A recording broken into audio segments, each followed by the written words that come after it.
दोस्त, हम लोग पिछले क्लास में चैप्टर 1 का इतिहास का देखे हैं। ठीक है ना। हम लोग ब्रिलियंट का इस्तेमाल कर रहे हैं। ठीक है ना। तो ब्रिलियंट का क्वेश्चन बैंक कर रहे हैं, चैप्टर 1 का हम कर दिए और चैप्टर 2 का देखते हैं। इसमें भी देखिए, इसको भी ध्यान से आप देख लीजिए। आपके सामने ये सब जितना दिख रहा है ना ब्रदर्स, ये वाला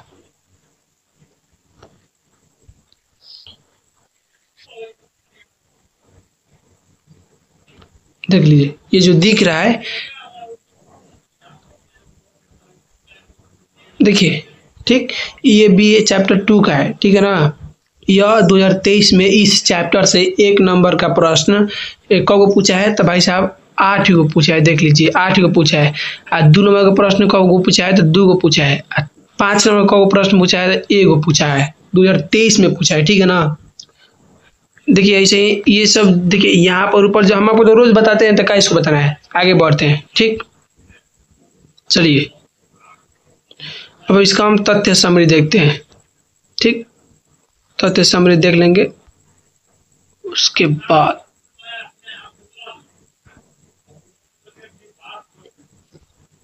तथ्य समरी बोल रहा है साथियों कि मौर्य वंश का संस्थापक, ठीक है ना, मौर्य वंश का संस्थापक शासक चंद्रगुप्त मौर्य था। ठीक, मौर्य वंश का संस्थापक कौन था? चंद्रगुप्त मौर्य। दूसरा का लाइन बोल रहा है कि इस वंश का सबसे प्रसिद्ध शासक अशोक था। यह बौद्ध धर्मावलंबी था। इस वंश का सबसे प्रसिद्ध शासक अशोक था। ठीक है ना, मौर्य वंश का। यह बाद में बौद्ध धर्म अपना लिया था। अगला पॉइंट बोल रहा है कि भारत के विभिन्न क्षेत्रों में अशोक कालीन विभिन्न प्रस्तर अभिलेख प्राप्त हुए हैं। अशोक के समय के बहुत से अभिलेख भारत के अलग अलग जगहों से मिले हैं। अशोक के जमाने के अभिलेख, जब अशोक शासन कर था ना, तो उस समय का अभिलेख मिला है। ठीक, इस वंश का अंतिम शासक बृहद्रथ था। ठीक है ना। मौर्य वंश का अंतिम शासक कौन था? बृहद्रथ। अगला प्रश्न बोला है कुषाण वंश का सर्वप्रथम शासक कनिष्क था, जिसने 78 ईस्वी में शक संवत चलाया था।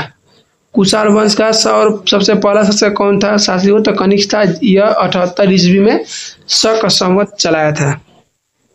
अगला पॉइंट बोला है गुप्त वंश का संस्थापक शासक श्रीगुप्त था। ठीक है ना।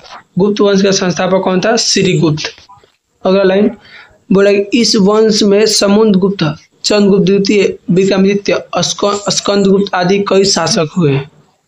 किस किस वंश में? श्रीगुप्त में। ठीक है ना, गुप्त वंश में। ठीक, गुप्त वंश में प्रसिद्ध शासक समुद्रगुप्त, चंद्रगुप्त द्वितीय, चाहे आप इसको विक्रमादित्य भी बोल सकते हैं, स्कंदगुप्त, ये प्रमुख शासक हुए थे। किस वंश में? तो गुप्त वंश में। मौर्य वंश में चंद्रगुप्त मौर्य और अशोक फेमस थे, लेकिन चंद्रगुप्त मौर्य से ज्यादा फेमस था अशोक। अगला पॉइंट बोल रहा है कि समुद्रगुप्त को भारत का नेपोलियन कहा जाता है। समुद्रगुप्त को भारत का नेपोलियन कहा जाता है। ठीक है ना। अगला प्रश्न चंद्रगुप्त द्वितीय के दरबार में नवरत्न थे। किसके दरबार में नवरत्न थे साथियों? तो चंद्रगुप्त द्वितीय के दरबार में थे।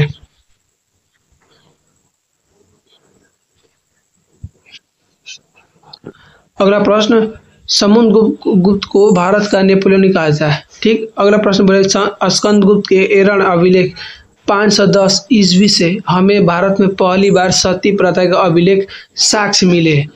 स्कंदगुप्त के एरण अभिलेख, ठीक है ना, एरण अभिलेख से 510 ईस्वी से हमें भारत में पहली बार सती प्रथा के अभिलेख साक्ष्य मिले। सती प्रथा का अभिलेख कहाँ से मिला है? स्कंदगुप्त के एरण अभिलेख से 510 ईस्वी से मिला है। और लोग कहते हैं कि सती प्रथा कौन लाया था? अंग्रेज लाया था। अब हम चलते हैं क्वेश्चन की तरफ।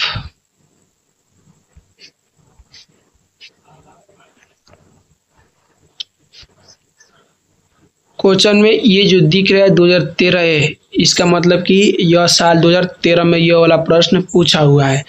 ये 2015 लिख रहा है तो ये 2015 में पूछा हुआ है। ये 2013 और 16 लिख रहा है तो ये 2013-16 में पूछ रहा है। मतलब इसके सामने जो साल लिखा रहेगा समझिए कि उस साल में यह प्रश्न पूछा हुआ है। ठीक, हम पहला प्रश्न की ओर चलते हैं।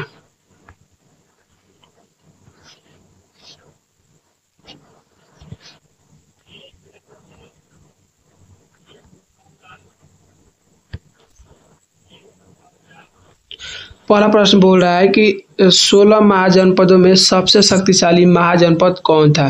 तो हमारे आंसर का होगा मगध। ठीक है ना, ऑप्शन नंबर ए हो मगध। अगला प्रश्न बोल रहा है कि जनपद शब्द का शाब्दिक अर्थ क्या है? साथियों आंसर होगा जहाँ लोग अपना घर बनाते हैं। अगला प्रश्न बोल रहा है कि वजीज को सामाजिक ग्रंथों में कहा गया है? तो हमारा आंसर क्या होगा गणतंत्र। अगला प्रश्न बोल रहा है कि किस भारतीय शासक को नेपोलियन की संज्ञा दी गई है?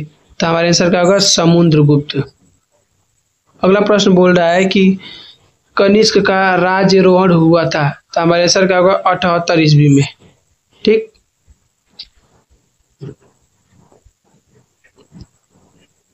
अगला प्रश्न बोल रहा है कि प्राचीन भारत में धर्म की शुरुआत किस शासक ने की? साथियों हमारा आंसर होगा अशोक। ठीक।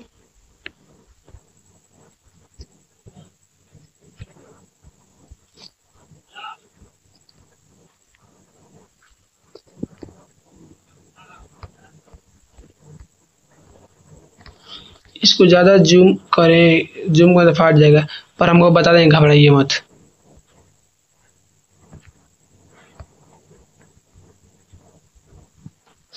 तुम इधर चलो, इधर चलो, इधर चलो।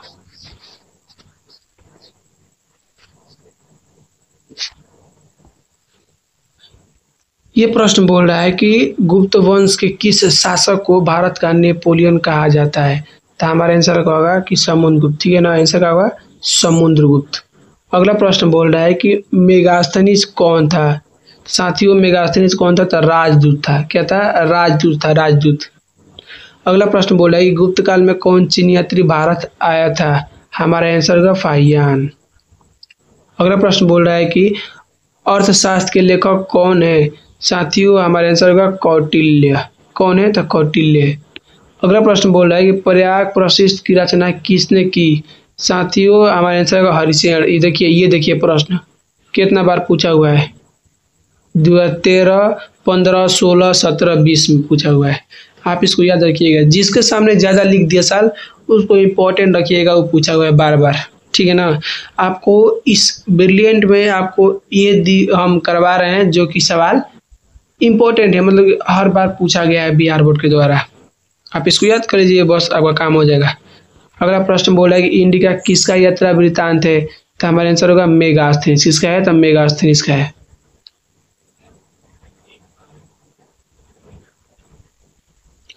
अगला प्रश्न बोला कि भारतीय इतिहास का कौन सा काल स्वर्ण काल के नाम से जाना जाता है?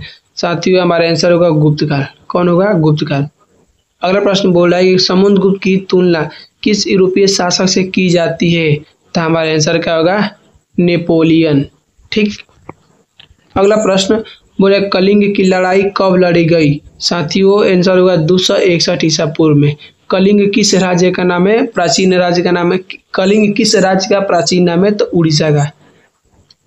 अगला प्रश्न बोल रहा है कि पाटलिपुत्र के संस्थापक कौन थे? साथियों उदयन या उदयभद्र, दोनों आप बोल सकते हैं। अगला प्रश्न बोला कि मुद्राक्षस किसकी रचना थी? साथियों हमारा आंसर होगा विशाखादत्त। अगला प्रश्न बोल रहा है कि पाटलिपुत्र नगर की स्थापना किस नदी के संगम पर की गई थी? साथियों हमारा आंसर होगा गंगा, सोन और पुनपुन।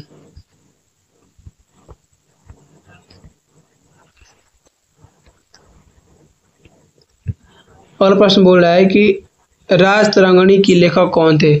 साथियों राजतरंगिणी के लेखक कौन थे? तो कल्हड़। ठीक है ना, कौन थे? कल्हड़। कल्हड़ थे, कल्हड़। अगला प्रश्न बोला कि अशोक किस वंश का शासक था? साथियों हमारे आंसर का होगा मौर्य वंश। याद रखिए ये प्रश्न 2014, 20, 21 और 22 से पूछा हुआ है। जिसके सामने रेड कलर में लिख दिया समझिए वो प्रश्न इंपॉर्टेंट है, इतना बार पूछा हुआ है। अगला प्रश्न बोल रहा है कि मौर्य साम्राज्य का प्रथम शासक कौन था? साथियों चंद्रगुप्त मौर्य। आंसर का होगा हमारा चंद्रगुप्त मौर्य। अगला प्रश्न बोल रहा है कि अंगुत्तर निकाय के अनुसार महाजनपदों की संख्या कितनी थी? साथियों हमारा आंसर का 16। अगला प्रश्न बोल रहा है कि मगध साम्राज्य की स्थापना किसने की? साथियों बिंबिसार ने किया। किसने की थी? बिंबिसार ने। अगला प्रश्न बोल रहा है कि चंद्रगुप्त मौर्य का शासन काल क्या था? साथियों हमारे आंसर होगा 323 से लेकर 298 ईसा पूर्व तक।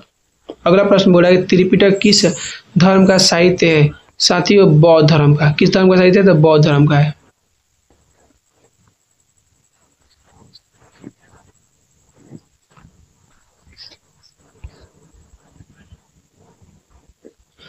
बोल रहा है अगला प्रश्न, विक्रमादित्य की उपाधि किस सम्राट ने ग्रहण की थी? साथियों हमारे आंसर होगा चंद्रगुप्त द्वितीय। अगला प्रश्न बोला कि मौर्य काल का प्रसिद्ध यूनानी यात्री कौन था? साथियों हमारे आंसर होगा मेगास्थनीज। अगला प्रश्न बोल रहा है कि अशोक का संबंध किस वंश से है? साथियों अशोक का संबंध किस वंश से है? तो हमारे आंसर होगा मौर्य वंश। ठीक। अगला प्रश्न बोला है कि मेगास्थनीज भारत में किस दरबार में आया था? किसके दरबार में आया था साथियों? तो आया था चंद्रगुप्त मौर्य के दरबार में आया था। अगला प्रश्न, प्रयाग प्रशिष्ट का संबंध किस गुप्त शासक से है? साथियों हमारे आंसर होगा समुद्रगुप्त। अगला प्रश्न बोल रहा है कि किस शासक को प्रियदर्शी कहा गया है? तो साथियों सम्राट अशोक को प्रियदर्शी देवानादि प्रियदर्शी कहा गया है।